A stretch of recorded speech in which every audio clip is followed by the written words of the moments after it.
Alright, let's get this started. Hello! Been a while since I last posted.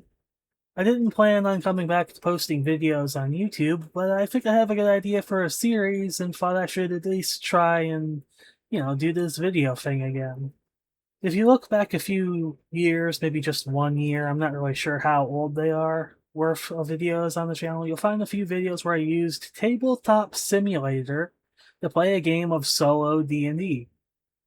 I didn't plan much of anything on that video or even cared enough to keep it going. It was lazy and hacked together at best. Return to the present and a lot has changed. I got Foundry Virtual Tabletop to replace Tabletop Simulator. Bought a few dozen more books from Drive-Thru RPG, including the popular solo tool Mythic GM Emulator 2nd edition. What I'm trying to say with this is I've grown more since the last time I attempted a video on solo RPG actual plays.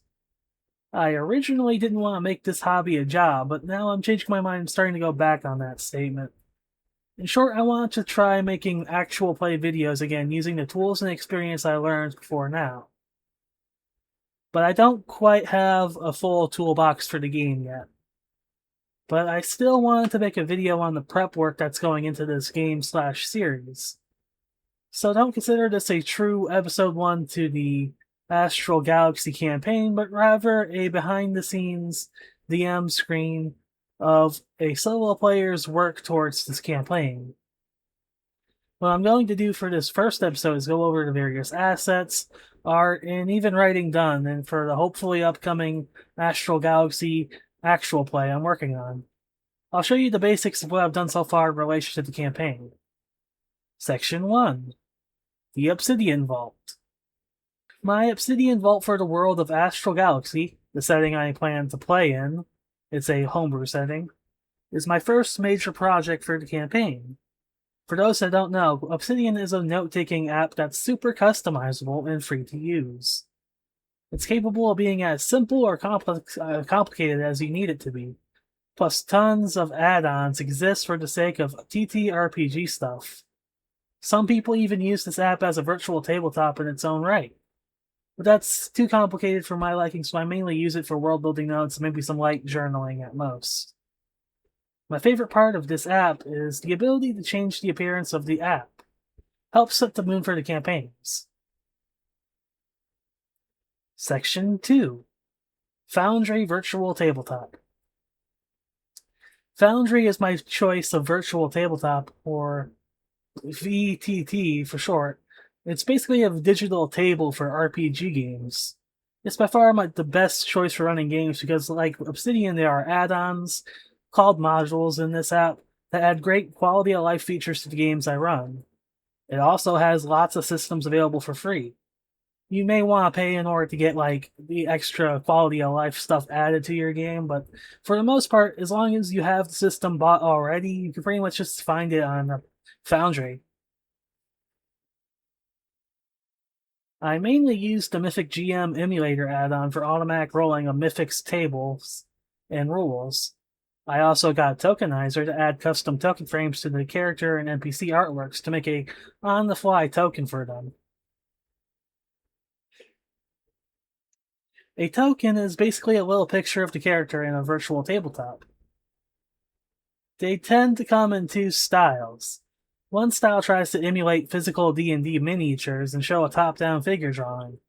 The other style simply using a 2D drawing with a frame around it. Since the token border is useless on the first style, I exclusively use style 2. Looks better too, in my opinion. There are tons of features in Foundry like dynamic lighting, visual effects, but I never bothered with them as it tends to increase prep time for a game I'm not super interested in, but these visual features are there.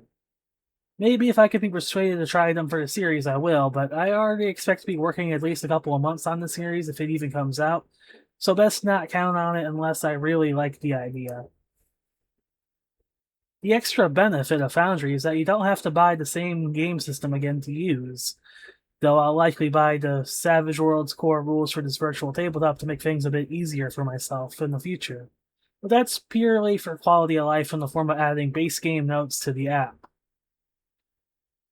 Section 3. Character Design and Artwork. I've actually been trying to get this game going for a while now, so I've already drawn a few dozen drawings of the characters in this upcoming campaign. The original intent of making the world of Astral Galaxy was to make a world for my two favorite original characters, or OCs.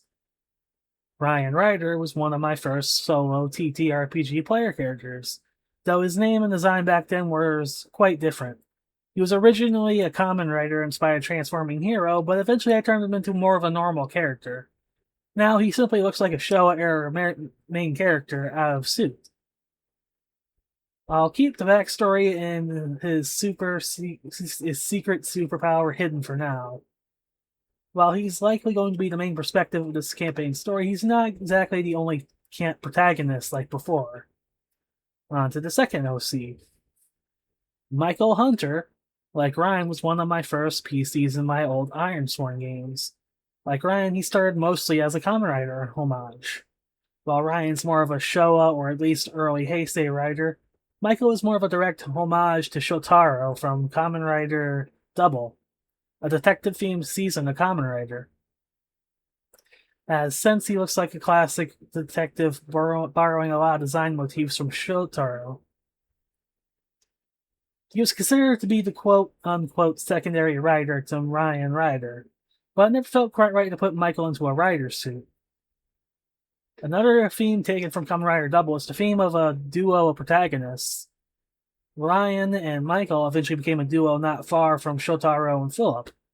Nowadays, I group these two into a full space crew team, so the duo aspect is less pronounced, but there does seem to be a potential for duos in the current team of what I'm calling the Turnabout crew, so perhaps that aspect will come to life later on. Minwoo Rubert, or simply Ruby by her friends, was originally called Kiyohime before I set a series of naming rules for her alien race. It's more Korean-inspired now. This character is one of the first examples of what I would call bioengineered variants of humanity. Not true aliens, but not quite true humans anymore. The name of her race is the Vexari, a sort of Kitsune-themed race. Another frontline fighter alongside Ryan and the next character on the list. Goro Hasegawa is a character that actually came from an earlier version of my Astral Galaxy setting. One of the ones that survived that scrapped game. He's a Japanese pro wrestler, and that's clear from his design, at least clear to me. The image already spoils his powers, mainly water-based powers. Makoko Wise One, like Ruby, had a name change due to my editing of her race's naming system. This system basically repeats part of the name to make an interesting sound. Her original name was Makoto. Forgot her last name. She is meant to be the teenage prodigy of the team. Her role is similar to Futaba Sakura from Persona 5. Perhaps they nicknamed her Moko or Wise. Anyways, her race is a moon rabbit-inspired race called the Mokaka. No, the Mogaka. This is gonna be a real pain to say. Well. Okay, on to the next one. Harry Coast Ranger has a slight name change.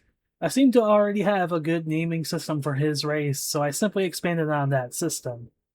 The only change was making the last name of his race, the Jokar, a job title, similar to English names in real life. The race is basically a cowboy version of the Crotengu from Toho Project. And that's all the main characters for the Turnabout crew. I'll treat you all to a group shot I made a while back as a reward for listening to this so far. Section 4. Token Frames.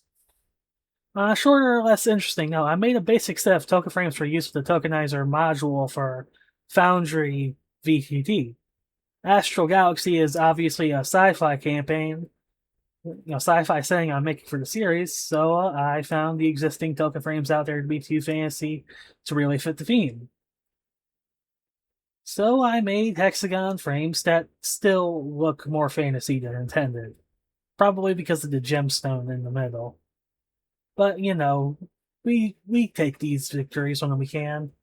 It's not really that big a deal. It's still pretty neat to have. Hexagons are more futuristic than circles anyways, I think. The neat feature I gave these frames is a sort of MMORPG style rarity gem on the bottom of the hex frame. They're purely cosmetic, but I imagine tougher enemies will have higher rarities. The order from lowest to highest rarity goes as follows: white for common, green for uncommon, blue for epic, purple for mythic, and orange for legendary. But in addition to the gem colors, I also made 2 different frame colors: bronze, silver, and gold. I originally started with silver and just made gold and bronze out of the files, I think. I don't know if I'm ever going to use those 2 other colors, but they are there if I ever feel the need to use them. For now, I think the silver ones will do a good enough job. I even made custom color schemed versions of this style of token to better match the 6 party members better. But I might just make a new version of this frame for the unique characters in the future. But for now, they're just fine as placeholders. Section 5. Music? This is likely the last and possibly shortest section of the video. A little while back when I was trying to make a visual novel for the Astral Galaxy setting, I made a short intro for the game. While that game has been scrapped in favor of the solo TTRPG stuff, I did make a musical tune that I think I can either be used as is for the actual play intro, but I think I can make it a little bit better with a bit of editing. I'm not an expert music producer, but I do like this little short tune enough to try and improve it later, at least.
Section 6.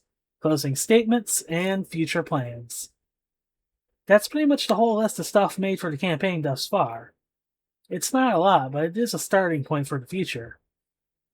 To help me figure out the assets I need to either find or make, I had ChatGPT generate a spreadsheet, and I just tweaked it a little bit to look nicer, but not sure how helpful this sheet will be, but it at least gives me an idea of what I'm going to do in terms of assets. As much as I would like to make a purely self-made project out of this, I can't realistically do that on my own fast enough to get it out within a year. Not to the end of the current year, but more like a whole 354 days kind of year. What I'm planning on doing after I make this video is getting started collecting the resources I need to get the show started. This is going to be an edited video series. This is going to be an edited video series, so I've already started collecting sound effects for it. But that concludes the campaign prep log. I'll try and make more videos like this as I reach progress in the project. No clue when that will be, nor do I promise I will actually finish this project. Lord knows I have a track record of scrapping projects, but I'm going to at least try and do this project justice. Until next time, this has been Ares the Fool, signing off.